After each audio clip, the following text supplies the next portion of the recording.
Alright, so we're going to go ahead and review for your Unit 2, Test Number 1 on Introduction to Trigonometry. So the first question has you convert 11 pi over 3 to degrees. So for this problem, you're going to, since you're going to degrees, you're going to want to multiply 11 pi over 3 by 180 over pi. This will turn it into a degrees. So your pi's will cancel. 11 times 180, and then divided by 3, we'll translate this into 660 degrees. Now, to convert something to radians, you're going to want to multiply by the opposite of 180 over pi, which is pi over 180. Then you're going to want to simplify the fraction, so multiply 240 times pi, divided by 80, that will leave you with 4 pi over 3. For number 3, you're doing one positive and one negative coterminal angle for the following. So if it's 119, if I were to draw a sketch of 119 degrees, I would start here and I would wind up over here in the second quadrant. So if I wanted to do a negative, I would just go the opposite way. So I'd have to go 180 plus another amount to get to the negative, which is negative 141. So if I take 119 and subtract 360, that would give me negative 141. For the positive, I have to start here and go around once and then come back around. So I'm really taking 360 and adding 119, which will give me 479 degrees. Alright, so for 5 pi over 7, you actually don't have to convert these to degrees before you start them. 5 pi over 7, you can use the same concept that you did over here, really. So here we added 360 and then subtracted the angle, subtracted 360. So add 360, subtract 360. Instead of 360, though, 2 pi is an entire revolution in radians. So really, I'm going to take 5 pi over 7, and I'm going to subtract 2 pi, and that will leave me with a negative. And then I'm going to take 5 pi over 7, and I'm going to add 2 pi, and that will leave me with my positive. So fractions, again, instead of 2 pi, I need a common denominator of 7. So if I want a common denominator of 7, then I'm going to have to multiply the 2 by 7, and that's actually 14. So 5 minus 14 is negative 9 pi over 7 for your negative. And then for your positive, again, same thing, common denominator 7, so this is actually going to turn into 14.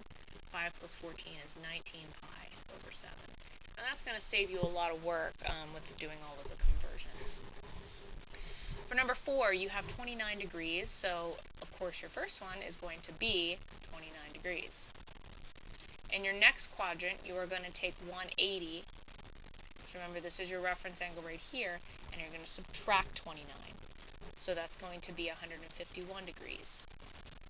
And then for this one, you're going to take 180 and you're going to add 29. So that's going to be 209 degrees. And then finally, you're going to take 360 and you're going to subtract 29, because this is your final reference angle, and that's going to be 331 degrees. For the next problem is in terms of radians. But for radians, remember, pi over 10, you can kind of get an idea of where pi over 10 is by converting it, but you're going to kind of know that pi over 10 is going to be in the first quadrant, so you're going to start with pi over 10. And if you did convert pi over 10 to degrees, whoops,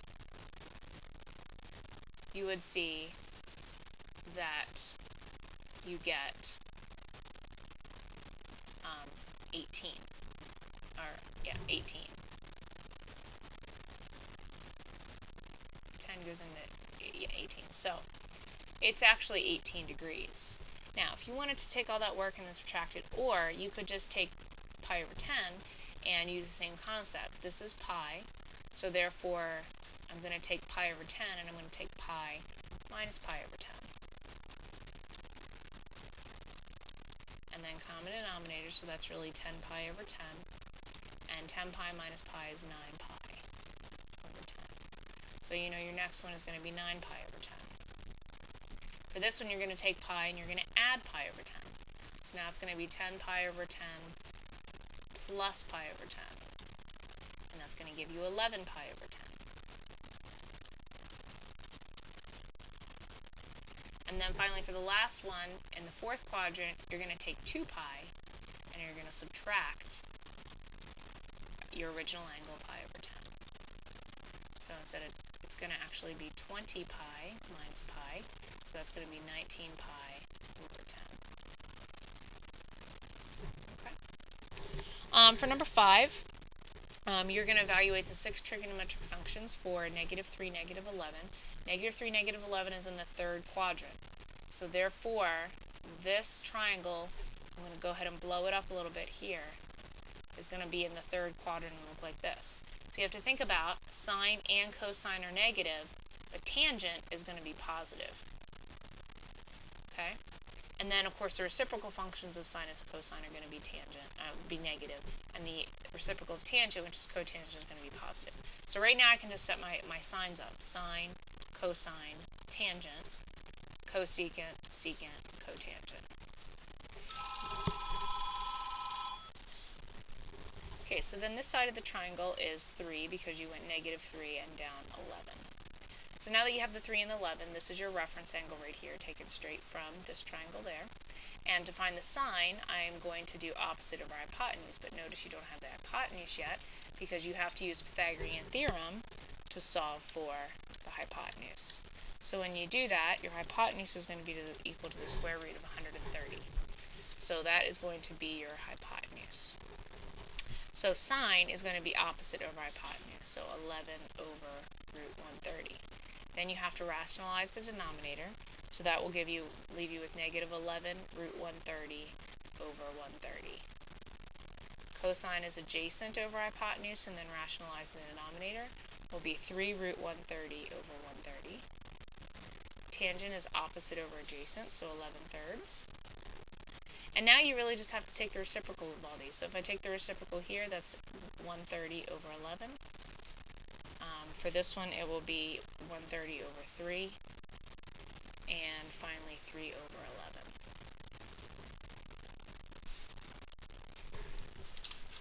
Page 2, number 6, evaluate, show all work. So for this one, you have to first determine which quadrant it is in. Where is cosine less than 0? Where is cosine negative and tangent positive? The only quadrant is the third quadrant where that happens. So now that I have my triangle set up here, I'm going to pretty much do it the same way that I did the other problem.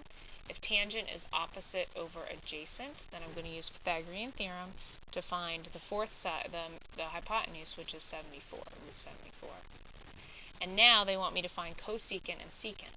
So cosecant of the angle, in this quadrant, in the third quadrant, cosecant is negative because sine and cosine are negative, which means secant and cosecant are negative.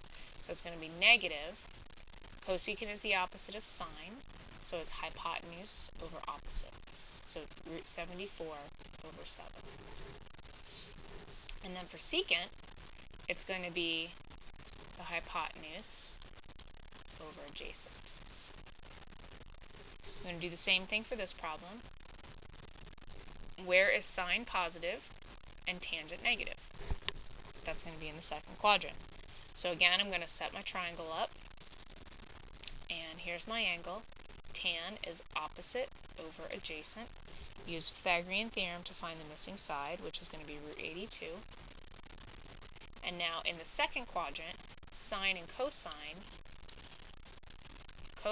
is negative and sine is positive.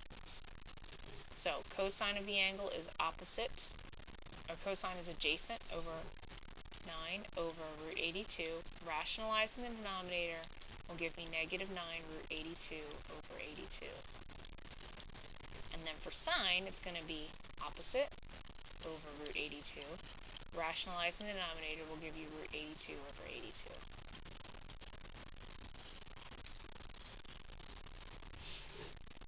Alright, number 7. For these, we're going to sketch each of the angles and then give the exact value. So for sine of 300, I'm going to start here and rotate around to 300, which will be in the fourth quadrant. My reference angle is going to be 360 minus 300, so my reference angle is actually going to be 60. And in that quadrant, sine is negative, so it's going to be negative sine of 60. Sine of 60 is root 3 over 2, so my answer is negative root 3 over 2. Tangent of 9 pi over 3.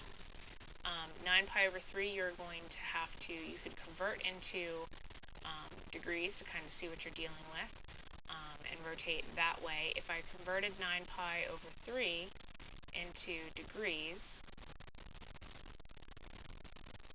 then I would be left with 9 times 60.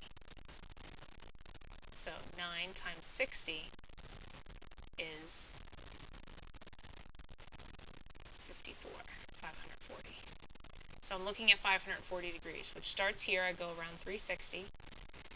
And then if I go around 360, I'm going to have to go another 180. So really it puts me right here, which is really just the tangent of pi.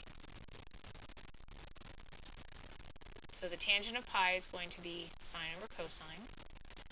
This point right there is negative 1, 0. So sine 0 over negative 1 is just 0. Cosine of negative 4 pi is starting here. If I go around 2 pi, I'm going to have to go around another 2 pi. I'm sorry, negative. Let's go ahead and do negative.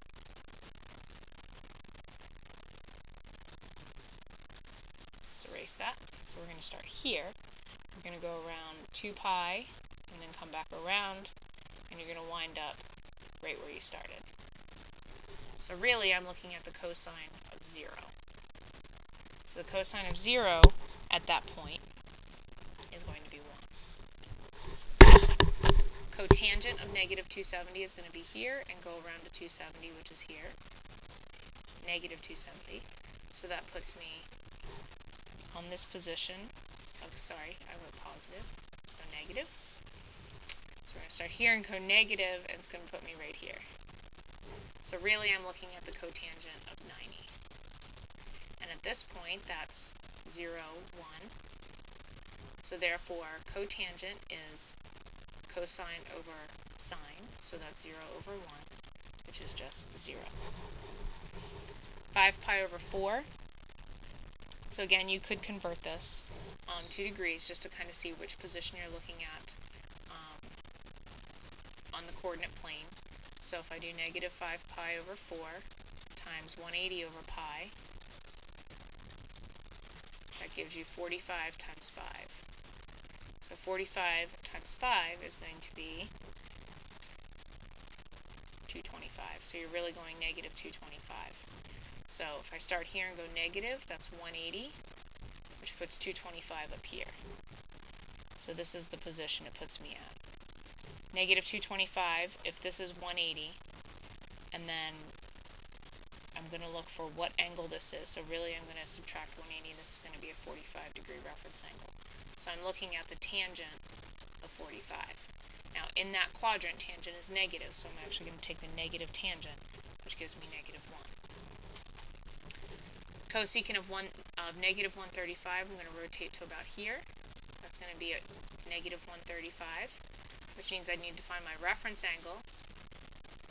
And then, so 180 minus 135 is again 45 degrees. So I'm really looking at the cosecant of 45 degrees.